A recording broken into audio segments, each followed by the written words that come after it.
আল্লাহ তাআলা কোরআন দিয়েছেন হেদায়েতের জন্য। আল্লাহ রাসূলকে আল্লাহ কোরআন দিয়েছেন। এই হেদায়েতের পথ ধইরা রাখতে গেলে একটু কষ্ট স্বীকার করা লাগবে। কষ্ট করিলে মিষ্টি পাওয়া যায়, কষ্ট করিলে মিষ্টি পাওয়া যায়। আল্লাহ পাক রাসূলকে দিয়ে প্রমাণ করায় দিলেন। রহমতের নবীকে দুনিয়ায় পাঠাইলেন এমন এক পরিবেশ, যেই সমাজের মানুষগুলো চরিত্রহীন লম্পট, এতটা খারাপ, বাবা হইয়া তার কন্যাটাকে গলা টিপে মেরে ফেলে বলে কন্যা পছন্দ করি না।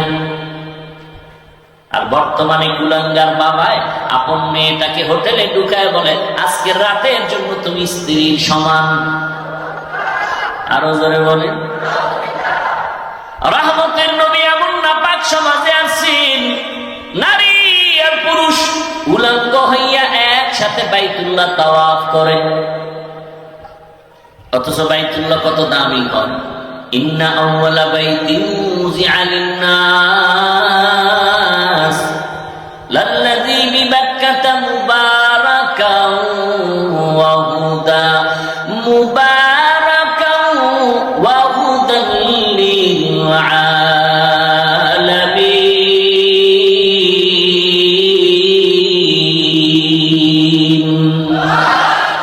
এই কালামে জিন্দা কুরআনে হাকীম, হিকমতে উলা ইয়াজালাস্তু কাদীম।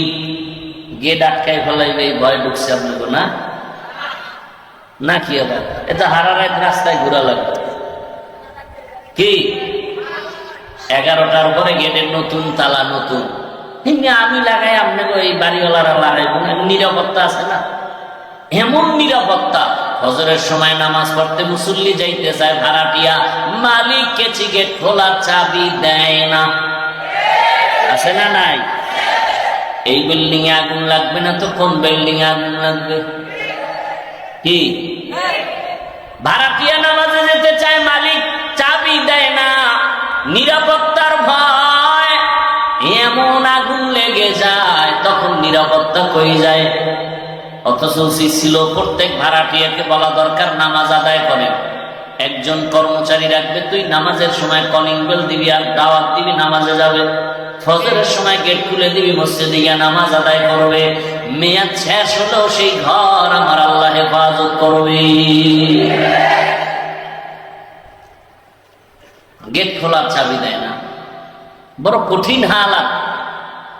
আল্লাহ সবাইকে হেদায়েত দান করবে। আর কিছুক্ষণ থাকবেন? হ্যাঁ,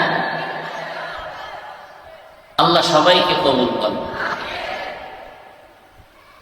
হ্যাঁ, নবী বললেন দুই ব্যবস্থা রেখে গেলাম, কোরআন আর সুন্নাহ। আল্লাহর কোরআন নবীর কাছে এখনো দেয় নাই। দীর্ঘ 40টি বছর নবী একটা সেকেন্ডের জন্য কাউকে বলে না নামাজ পড়েন, তেলাওয়াত করেন, কালেমা পড়েন, জিকির করেন। দীর্ঘ 40 বছর পর্যন্ত আল্লাহ কোরআন দেন না। 40 বছর পার হয়ে যাওয়ার পরে আল্লাহ তাআলা কোরআনের আয়াত যেগুলো আমি তেলাওয়াত করেছি খুতবার মধ্যে, সূরা আলাকে 5টা আয়াত নিয়ে জিব্রাইলকে পাঠাই।